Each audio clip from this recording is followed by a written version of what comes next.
Can we talk about? I mean, I don't really want to talk about it, but can we talk about how the fuck there's a third installment in the Homefront series when none of them have been good at all? Oh, the video game sequels no one wanted? I was Or two thinking, Homefront came out with zero fanfare. yeah. Did you watch Jim Sterling's video on it? I know we drop him a lot, but did you watch Jim Sterling's video, Everything You Need to Know About Homefront, the Revolution?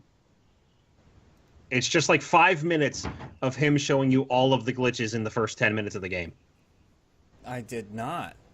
You should watch it. It's hilarious. It's just like three people are all stuck in a corner, and the pathing is so terrible that they just continue to walk into the corner.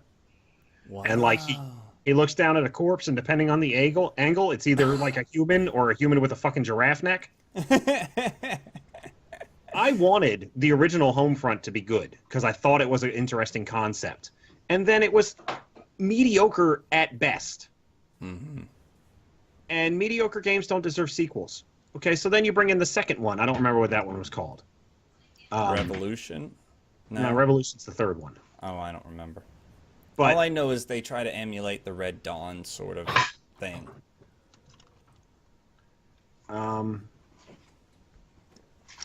Maybe it's not. But anyway, just watching the trailers and watching the gameplay videos and watching everything else involved, it's just awful. Why? It wasn't a good game. How does it get sequels? I don't understand it either. And the weird thing is, this is, what, the third iteration in the series? I think. I'm trying to verify that. I think so, too. But, like, none of us had any idea it was coming. There was literally no attempt to show maybe it's the second one. The public that this thing was coming. And I pay a lot of attention to video games. But I had no idea the next Homefront was coming out. They just sort of snuck it onto the market. Okay, so you made a game that not a lot of people wanted the first time around, and then the second time around you don't let anybody know that it's coming? I don't get it. I don't know. It's garbage. It's a bad video game, and clearly the developers did not put in the work they should, because since nobody knows the game is coming, there's no need to rush the release. No. You got an opinion on that, Mark? Not at all. I never played the first one. Never had interest in playing the first one. I'm from what he's saying is basically the first one was ass, and now the second one is ass. So why are you even trying? It's basically like Clay said. It's Red Dawn, the video game.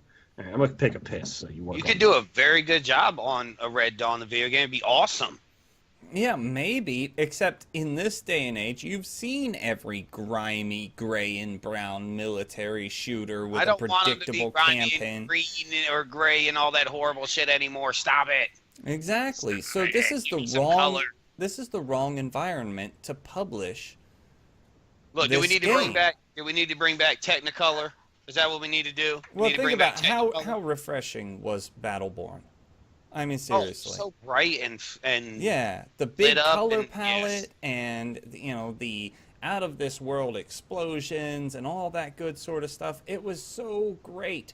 And I remember thinking the same thing about Modern Warfare when it first dropped. Like, I wasn't that big into gaming before then, but that whole the grit and grind of Modern Warfare, no pun well, I guess every pun intended, that was huge and fresh to see the grit and the grime of modern soldiers going at it. We're talking about Modern Warfare, Nate.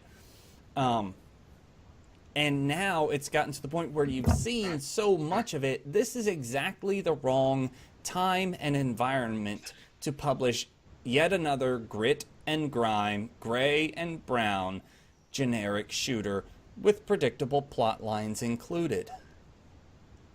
I mean, if you've been making a game and you need to turn some money, just publish it. Don't bother telling anybody. You think that's what it is? But how are they going to make money on it? By selling it to people. I mean, the series has fans. Hey, Otherwise, it wouldn't have justified. I mean, what's up? You don't want to play it? If it didn't have fans, What are we talking about? there would be zero justification for a sequel. We're still talking about Homefront. It's in Philadelphia. Come on. I don't care. Well, you live there. You should Nate care. doesn't have that idiotic geographical pride that people applaud themselves for. Well, that's because he's not in his home place. That's why. No, I can tell you all the problems that Virginia Beach has and why I'd probably never live there again. So, it's beautiful. My home is wherever I own a house. It's right here, Levittown. Yeah, that's why mine's Hampton. But yeah, I mean, obviously it has some fans, but you can't say that it has a huge fanfare because how many games and movies have come out that they just shove down your throat and tell you it's the best thing ever, and it's not actually. It's just garbage. It's just garbage. Movie that ever came out ever. But people will keep going to see it because they're telling you. I said people, Mark. That's a generalization. That it's the newest, hottest, greatest ever. So yes, they will. I mean, I won't buy it. If it came out, I didn't even know it dropped. I might pay $8 for it. I'm not paying $8 for it. I don't think the newest one is out yet, is it? Homefront: The Revolution? I don't think that's out yet. I don't know. But let's move on. I'm bored of this talk.